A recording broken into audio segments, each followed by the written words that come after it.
At Nuremberg, World War II's battle turned to the courtroom, and an eloquent lawyer helped lead the Allies to victory. Robert H. Jackson, an American Supreme Court justice who thought of himself as anything but a warrior, was drafted by FDR to prosecute leading Nazis. David Noonan. November 2025.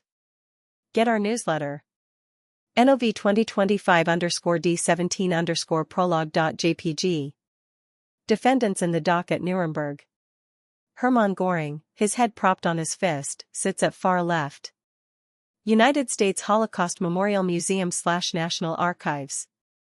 In the fall of 1945, a bit more than 6 years after Nazi Germany invaded Poland and started the biggest and deadliest conflict in history, a largely self-taught lawyer from a tiny hamlet in the southwest corner of New York State set out to convict the surviving Nazi leadership of crimes so malignant and so devastating that civilization cannot tolerate their being ignored, because it cannot survive their being repeated.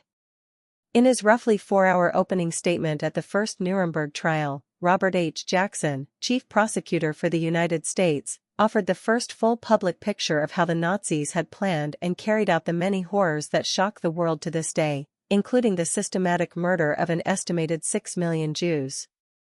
The war in Europe had ended just 6 months earlier. But, as Jackson made clear to the International Military Tribunal, assembled to decide the fate of these higher-level Nazis, the Allies' great victory would be incomplete without a legal reckoning suited to the scale of the offenses. The common sense of mankind demands that law shall not stop with the punishment of petty crimes by little people, he said, as 21 defendants, including Hermann Göring, commander-in-chief of the Luftwaffe, and Hans Frank, who had led the Nazi terror campaign in Poland, looked on from the dock. It must also reach men who possess themselves of great power and make deliberate and concerted use of it to set in motion evils which leave no home in the world untouched. The veteran litigator told the French, British, Soviet and American judges hearing the case, and the grieving world, what was to come. We will give you undeniable proofs of incredible events. Robert H. Jackson in his judicial robe. Robert H. Jackson in his judicial robes in 1941, after his elevation to the Supreme Court. There, he distinguished himself with stylish writing and served until his death in 1954. Bettman/Getty Images. Jackson is little known today outside the legal world, where, says John Q. Barrett, a legal scholar at St. John's University at work on a Jackson biography, he's a patron saint. But if Jackson has been forgotten, he is arguably the most accomplished forgotten man of the 20th century. His remarkable career took him from a small private practice to a seat on the U.S. Supreme Court, and he remains the only person in U.S. history to serve as Solicitor General, Attorney General, and Supreme Court Justice.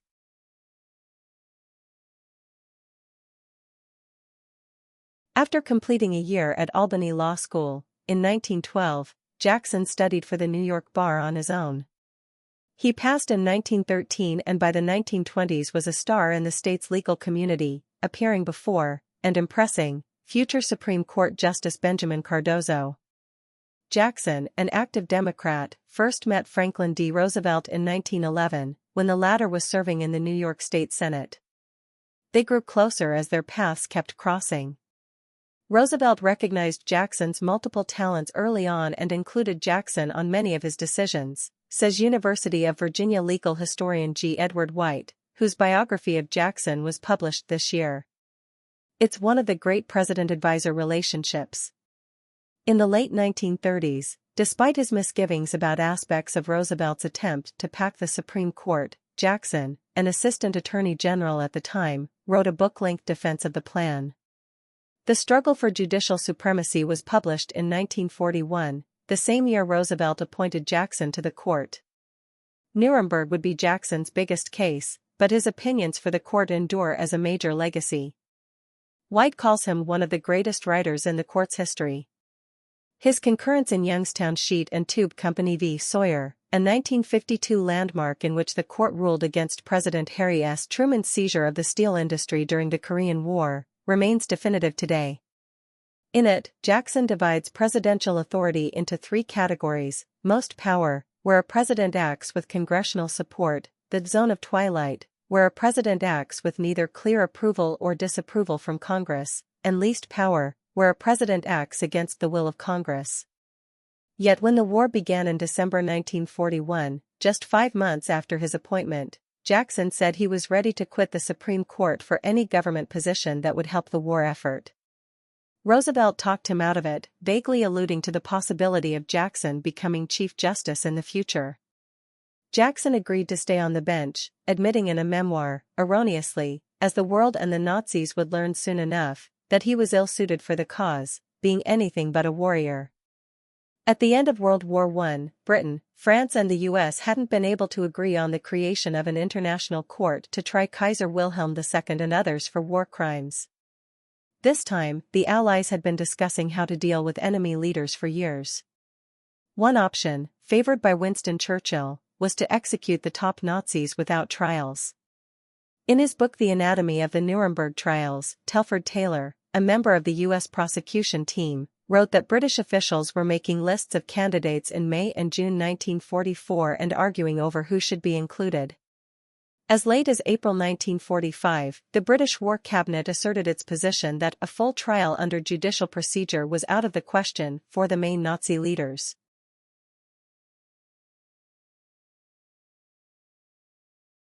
With now President Truman, Charles de Gaulle and even Joseph Stalin in favor of trials, the British at last relented on May 3, 3 days after Adolf Hitler killed himself and 4 days before Germany first surrendered.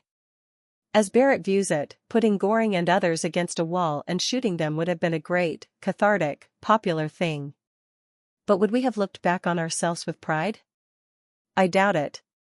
Instead, thanks to the leadership of Jackson, appointed by Truman on May 2, a new standard in international law was established, and the worst criminal conspiracy in human history exposed, while granting the accused something they never gave their millions of victims, the chance to defend themselves.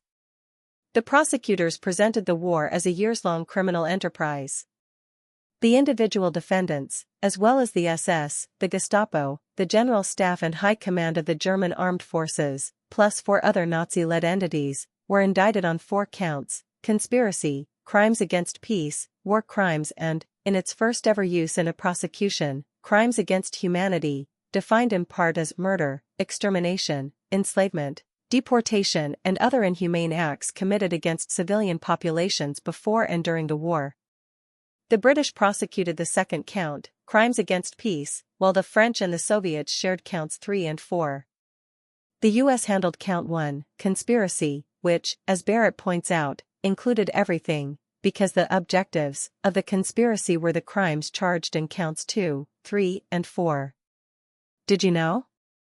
Who was tried at Nuremberg? The 22 defendants faced 4 charges: conspiracy, crimes against peace, war crimes, and crimes against humanity. Upon conviction, 12 of the defendants, including Hermann Göring, Wilhelm Keitel, Joachim von Ribbentrop and Ernst Kaltenbrunner, were sentenced to execution. The other 10 convicts received prison sentences, some for 10 years, others for life.